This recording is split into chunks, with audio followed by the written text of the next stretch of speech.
Hi everybody, it's Mark Foertmeyer from Foertmeyer Sons Greenhouses inviting you to our City Barbecue open house at the greenhouse to come and check out everything we've done here. Now it's going to be on the evening of July 12th. You will receive invitations from one of these companies or all of these companies. First of all, you'll receive an invitation from Rovera, from Erfgood, from WPS, from Damitex, and from Biotherm.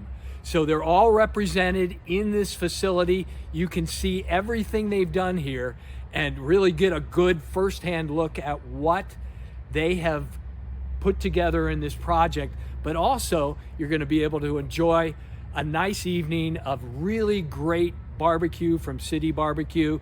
We're going to also have some nice beers here, and we may even have some live music. We'll have to see.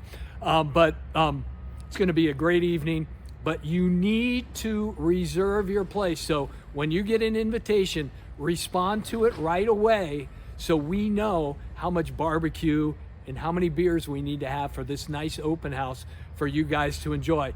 If you don't respond, no barbecue for you. All right, so we look forward to seeing everybody July 12th at a nice open house barbecue party in Delaware, Ohio at our new Quarry View facility. We'll see you soon.